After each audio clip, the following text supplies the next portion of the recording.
Hello everyone and welcome to today's webinar presentation. My name is Bosa Falk. I look after the CRC working group on 2 degrees. Today we'll be talking about the changes that were announced a couple of weeks ago in the comprehensive spending reviews to the CRC, which will have quite significant impact on organisations and participants in the scheme. And I've got with me Angela Needle from Energy 360 from British Gas Business, who will share what information we have available at this stage and see if we can interpret a little bit on what this will mean for organisations and see what more information will be coming out in the coming weeks and months. As always with these presentations, if you have any questions for Angela afterwards, you can send them in using the Q&A box in the lower right-hand corner of your screen. If you just type your question in there, I will collect all of the questions, and as we're done with the presentation, I'll read them out and we will address as many of them as we have time to do. If you have any technical problems, you can send me a chat message using also the box on the right-hand side of the screen. Just send a message to the host in the chat box and either myself or one of my colleagues will get back to you. So now I'd like to pass over to Angela to get us started with the presentation. Hello everybody, thanks for calling in this afternoon. I'm Angela Needle from British Gas Business, and my role at British Gas is Head of Energy Consultancy, so I help form our business sort of policy and understanding of various bits of legislation, and to enable that information to be sent out to our customers to help them with their energy and carbon management. We're going to talk about the changes to the CRC, and some of you may be aware in the spending review some information was sent out which was a bit of a shock to the CRC community. And what I'll be doing today is, whilst there's not a great deal of information available, I'll be talking to you about what we think the changes mean and give you some timescales of what's going to happen next in terms of government consultations, etc. So if I just flick onto the first slide. So this is the actual paragraph that was written in the spending review on the 20th of October. And so I'll read it out because it's quite important. It says the energy efficiency scheme will be simplified to reduce the burden on businesses, with the first allowance sale for 2011-12 emissions now taking place in 2012 rather than 2011. So what that means is, instead of buying allowances in April next year, at the beginning of the year, where you would have had to forward forecast, emissions are now going to be purchased at the end of the year. Whether that is going to continue or not, we're not 100% sure, but we think it probably will. And the second sentence is that revenues from allowance sales totaling 1 billion by 2014-15 will be used to support the public finances, including spending on the environment, rather than it being recycled to participants. And I think this is the thing that's really, the big issue for a lot of organisations, is that whilst this has made life a little bit simpler, it does mean that financially organisations are going to be worse off, and I will explain why in a slide or two's time.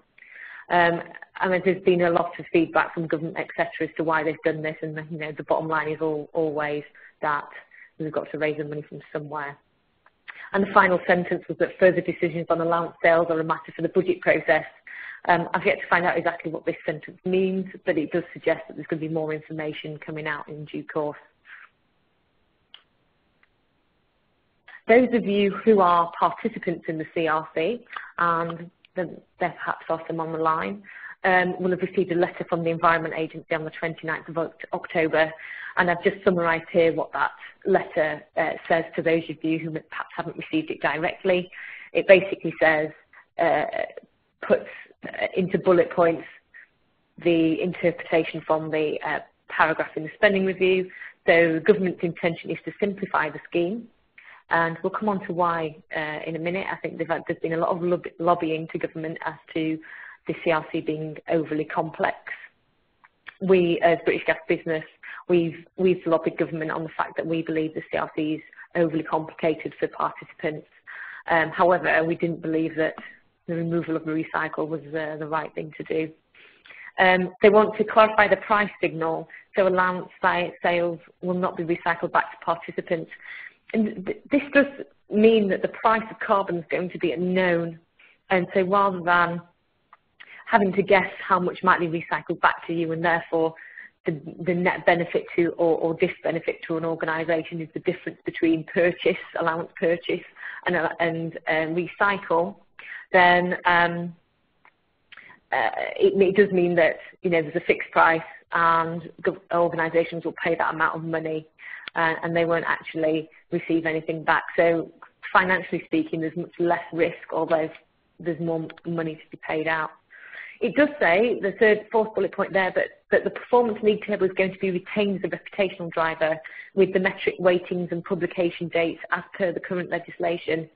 I think they've kept this in principally because a lot of effort has gone into developing the performance league table, but there is a consultation coming out, and I do question the need for a performance league table when there is no sort of teeth with this table in terms of money being recycled back. But it does mean that from a reputational point of view, those who've invested in early action metrics will at least have the reputational benefit of that investment. Public consultation is going to begin shortly, and what the Environment Agency has suggested, and DECC also, is that the consultation will be out sometime towards the end of November. It could be a little bit later. Government consultations are always 3 months long, so let's say December, January, February, and maybe the end of February, getting all the consultation responses in, and then a couple of months for legislation changes to be pushed through Parliament. So we can only really expect a new order to be signed off through Parliament and to be made law probably in time for the first month in April of the first sort of CRC year. And it says in the bottom of that letter was that details of the consultation to be published next month. This was sent out on the 29th of October, so hopefully they mean November. I've just put in here a couple of things that I've sort of nicked out of the press.